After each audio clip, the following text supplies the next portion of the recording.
that seals fate, the end of every heart. I'm no villain nor hero, I'm the peace amidst the pain, the angel who comes, who tells yet offers love again. Countdown, time 5 a.m., 5 hours left until Kobe's death. Kobe Bryant, one of the greatest icons in sports, had always lived by the super mentality, pushing himself to be the best in every aspect of life.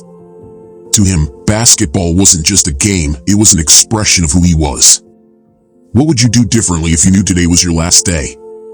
Kobe didn't know it yet, but as he slept, fate was already in motion. At 5 a.m., in the middle of the darkness, he dreamed, but this wasn't just any dream.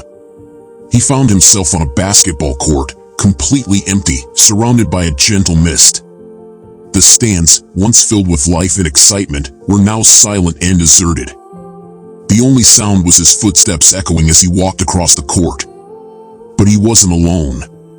From the mist, a familiar figure started to emerge. It was Marcus Griffin, the coach who had inspired him at the beginning of his career. A man Kobe deeply respected, but who had passed away some time ago. There, in that space between dream and reality, Marcus had returned for one last piece of advice. "You've done a lot, kid," Marcus said, with a slight smile on his face. "You've gone beyond what anyone expected. The world admires you, not just for what you did on the court, but for what you stand for. But tell me, what does it all really mean now?" Kobe remained silent, trying to absorb those words. He'd always known basketball was more than trophies, but there, in the emptiness of that court, it felt like something bigger was finally being revealed to him. Marcus stepped closer, his voice steady but calm. "True success, Kobe, isn't in the wins. It's in the legacy we leave behind. The impact you've had on people, that's what's going to live on. It's time to pass the ball." Those words hit Kobe deeply. He held the basketball in his hands, feeling its weight, but this time, it felt different. He sensed that something in his life was coming to an end, but what he had built wouldn't stop there. It was much bigger than that. The dream slowly started to fade. Marcus' figure dissolved into the mist, and the court, once so clear, began to disappear. Countdown, 6 a.m., 4 hours left until Kobe's death. Kobe woke up early that morning, feeling restless. The dream he'd had about his old coach, Marcus Griffin, was still heavy on his mind. The words Marcus had said, "True success isn't in the trophies you win, but in the legacy you leave behind," made sense, but in a way Kobe hadn't fully grasped yet. Sitting on the bed, he stared at his phone, overwhelmed by a sense of urgency. He felt like he needed to record a message for Vivian. He took a deep breath, grabbed the phone, and started recording, speaking directly into the camera, his voice calm but full of emotion. Kobe paused for a moment, looking at the screen as if reflecting on what he had just said. His voice had been steady, but his words carried weight, like a farewell he didn't even realize he was making. The silence after the recording wrapped around him. He turned off the phone and placed it beside the bed. His face looked peaceful, yet there was a feeling he couldn't quite explain. He glanced at the clock. It was 6 a.m. The day was already beginning to brighten outside, and the house was quiet. Kobe stayed seated for a moment, soaking in the stillness of the room. Without knowing it, he had spoken his last words to Vivian. Deep down, something told him time was running out, but he didn't let it show. After recording the message for Vivian, Kobe stood up and quietly walked down the hallway to his daughter's room, Bella and Clara. The morning light softly filled the space, while the house remained wrapped in the silence of early dawn. He carefully opened the door, not wanting to wake them too suddenly. Kobe stepped inside and stood for a moment, watching his daughters sleep. A tightness grew in his chest. They were peaceful, breathing softly, wrapped in their blankets. A smile appeared on his face as he knelt down beside their beds, feeling the warmth of their presence. "Hey, wake up, princesses," Kobe whispered gently as he lightly touched Bella's and Clara's foreheads. The girls slowly opened their eyes, still sleepy. Bella smiled when she saw her dad, while Clara, still half asleep, giggled and threw herself into his arms. Kobe held them close, and although his smile was calm, it held something deeper. "I love you both, you know that," he said, hugging them a little tighter than usual.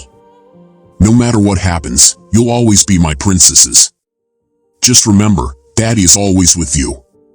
The girls laughed, not quite understanding the meaning behind his words, and hugged him back.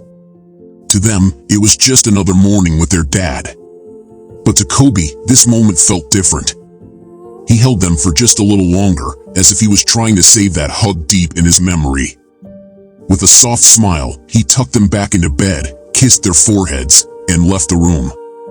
As he walked down the hallway, a silent tear rolled down his face, which he quickly wiped away. But the smile remained. It was a smile full of love, gratitude, and maybe a quiet goodbye. It was 7 a.m. 3 hours left until Kobe's death. The Bryant household was wrapped in a unique calm. The smell of fresh coffee and just-made pancakes filled the air, bringing a sense of warmth and peace to the room. Gina, sitting next to him, wore a soft smile, reflecting the serenity of the moment. Vivian moved gracefully as she poured the coffee, and every simple movement felt filled with the quiet love that she and Kobe shared. Kobe watched them both more intently than usual. His eyes wandered over the table, landing on Vivian's loving expression. There was something about that morning that made him focus more, as if he was trying to hold on to every second, every laugh, every smile. He looked at Vivian, who smiled back at him, and he felt a familiar peace wash over him. But mixed with it, there was a strange sadness, as if he somehow knew that moments like these were too precious to waste. As time passed, Kobe's mind began to drift into memories, flashes of happy moments filling his thoughts. He remembered the first time he saw Gina play basketball with passion and determination, that same spark in her eyes that he always had on the court. It was as if she not only inherited his talent, but also his relentless drive to be the best. He could see himself on that court with her, filled with pride as he watched his daughter follow in his footsteps. His mind then took him to a quiet night with Vivian after the kids had gone to bed. They sat on the couch, laughing at some silly joke, and everything felt so simple, so perfect. He didn't think about the big wins or the trophies, but moments like these, where their love showed itself in the little things, shared glances, laughter, quiet company. Kobe knew he had found something that basketball could never give him, a life that completed him in ways he never expected. Finally, flashes of Bella and Clara broke into his thoughts. He remembered Bella's first steps, and the first time he held Clara, still in the hospital. Each little milestone of his daughters became a personal victory for Kobe. He, who had spent most of his life under the spotlight, now found true greatness in these small, everyday moments. Back at the table, as they continued breakfast, Kobe couldn't shake the feeling of lightness, mixed with the sense of saying goodbye. He glanced at Gina, still laughing without a care in the world. A gentle smile crept onto his face, carrying the weight of immense love and the quiet realization that time, once always on his side, was now slipping through his fingers. He didn't know why, but it felt like his heart was silently saying farewell to every laugh, every word exchanged that morning. Countdown, time 8:30 a.m., 1 hour and 30 minutes until Kobe's death. I watch. I'm always watching. He's there, like any other ordinary day, but there's something different in the air. Kobe doesn't know it yet, but time has already started shifting around him. I can feel it. It's always like this. Time, that uncontrollable force he's mastered so well on the court, is now slipping away, like sand running through his fingers. He senses it too, even if he can't fully grasp what's happening. As he grabs his keys and Gina's backpack, an invisible shadow begins to surround him. He pauses for a moment, trying to figure out this strange feeling. The house, usually filled with laughter and the sound of footsteps, is now wrapped in an uncomfortable silence. He looks around, searching for something familiar, but the world around him feels different, as if it's waiting. Time is no longer on his side. He doesn't realize that everything around him is preparing for his departure. He walks toward the window, and there it is, the fog. Thick, heavy, spreading across the horizon, slowly consuming everything in its path. Kobe watches quietly, trying to understand what this great curtain means. He doesn't know yet, but he feels that something's wrong. I can see how his heart starts to beat faster, how the unease builds inside him. It's like the whole world is holding its breath. He picks up his phone, maybe hoping for comfort in the time he once controlled. 8:30 a.m. But time, even there on the cold digital screen, is no longer moving as it should. He stares at the clock, but something inside him knows that time is different now. Slower. Heavier. Everything okay, Dad? Gina's voice breaks the silence, pulling him back to reality. I can see how he tries to pull himself together, offering her a smile that barely hides the worry inside. He wants to believe everything is fine. He wants to believe it's just another day. Yes, Gigi. Everything's fine, he answers. But it's not. I know that. And so does he, even if he won't admit it. He throws Gina's backpack over his shoulder and takes one last look outside. The fog has almost swallowed everything. The path ahead is invisible now, hidden under that thick gray layer. Yet something stops him for a moment. Just as he's about to step into the helicopter, he hesitates, as if a whisper is telling him to go back. He looks at Gina, standing ahead of him, but his eyes drift back to the house's door. Without a word, he walks back, climbing the steps slowly. Vivian is standing at the entrance, surprised to see him. His gaze is different, deeper, as if he knows something he can't explain. He embraces her with a gentle but firm grip, saying nothing, but his gesture speaks volumes.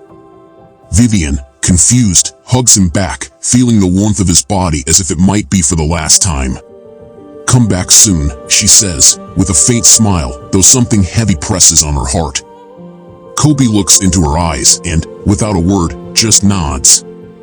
The silence between them is filled with a goodbye that remains unsaid. He slowly releases her hand, gives her one last look, and finally returns to Gina. I watch as he holds Gina's hand. He doesn't want her to feel his fear, but I can see the struggle inside him. And I'm here, waiting, as I always have been. 9 a.m. 1 hour until Kobe's death. Kobe and Gina step into the helicopter. It's a special day. It's Gina's game day. They're on their way to the Snake Sports Academy, where Gina is set to play an important basketball game. For Kobe, trips like this have become part of his routine, always trying to make the most of his time with family. They chat about the game, with Gina excited and eager for the big moment. Kobe looks at her and smiles. You're going to crush it today, he says with pride. Gina smiles back, full of confidence. But as the helicopter takes off and begins flying through the fog, Kobe starts to feel uneasy. The fog is especially thick, and the silence in the cabin feels heavier. He grips Gina's hand, trying to stay calm. Everything's fine, he thinks, pushing away the creeping sense that something's wrong. But the feeling lingers. 9:45 a.m. 15 minutes until Kobe's death. The helicopter suddenly makes a sharp turn, trying to avoid the dense fog. The pilot is focused, but it feels like things are slipping out of control. Kobe watches the fog surrounding them as the helicopter struggles to stay steady. He squeezes Gina's hand a little tighter, sensing that time is running out, even though he still doesn't fully understand why. 10 a.m. The goodbye.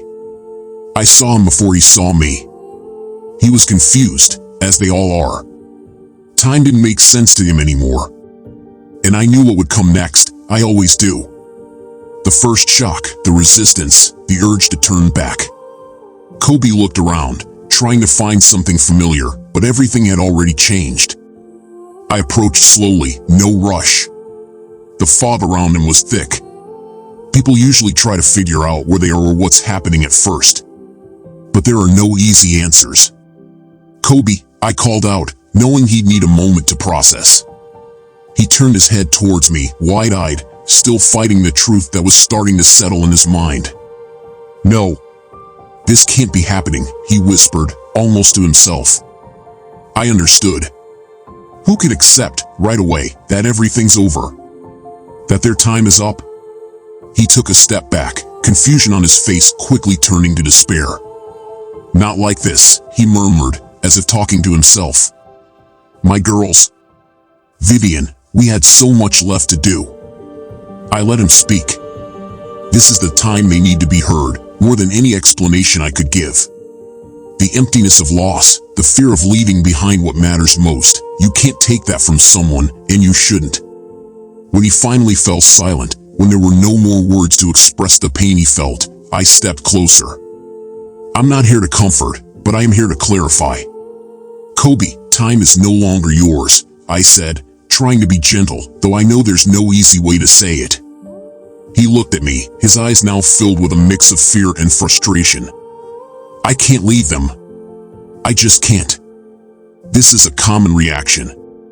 People cling to life like it's a rope connecting them to everything they love, and letting go seems impossible. I understand that, I really do.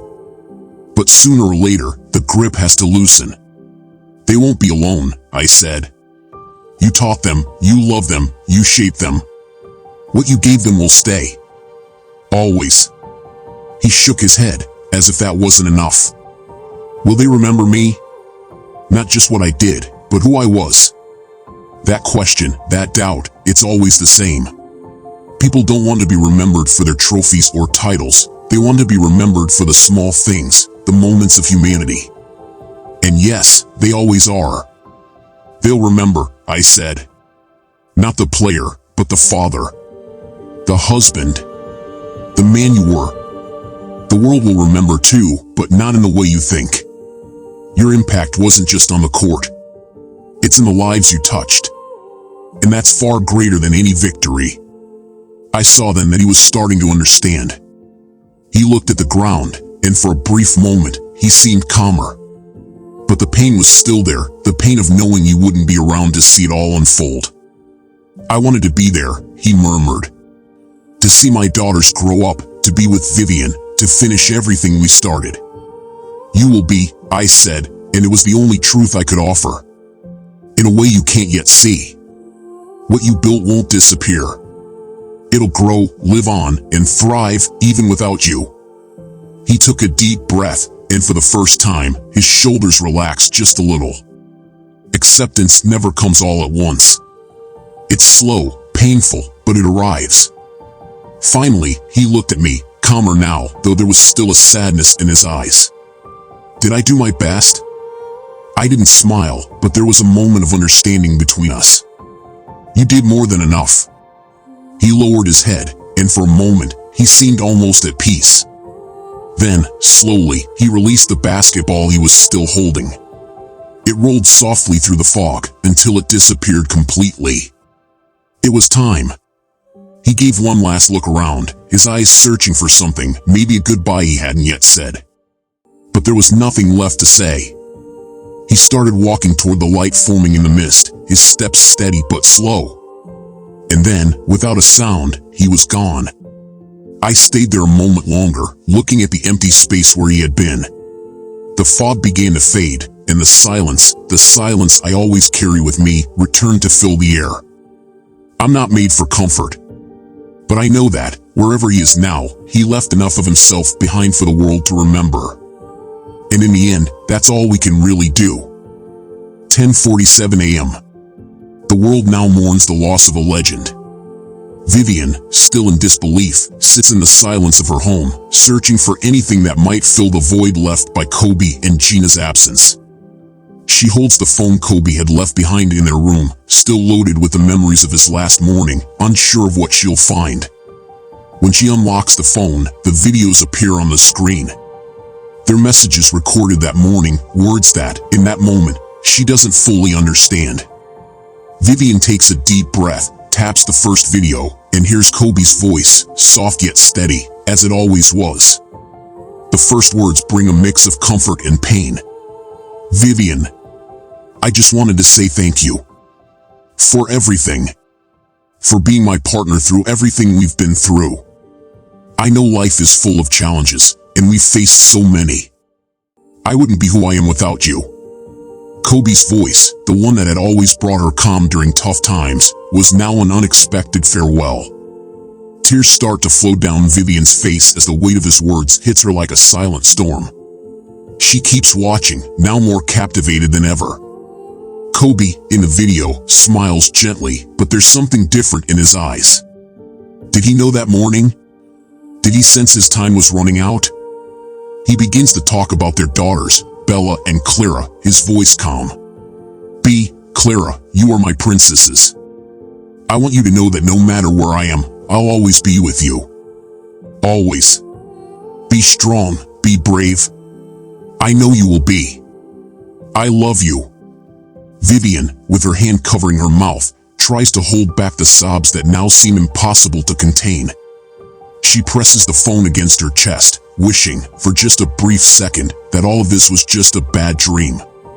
But Kobe's words continue. They aren't just words of love, there is final emotional embrace, a silent goodbye he left behind without even knowing it would be his last. I, Lucius Eternus, watch everything quietly.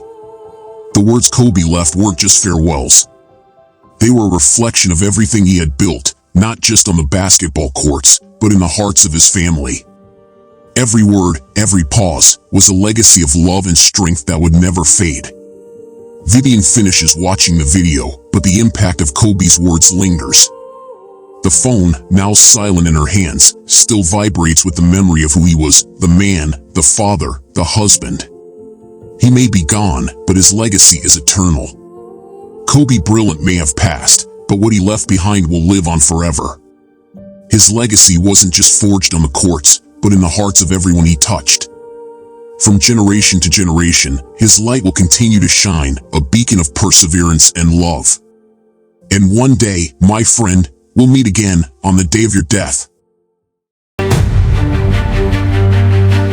In shadows I walk. I've been here from the start. I am the hand that seals fate, the end of every heart. I'm no villain nor hero. I'm the peace amidst the pain, the angel who comes, who takes, yet offers love again.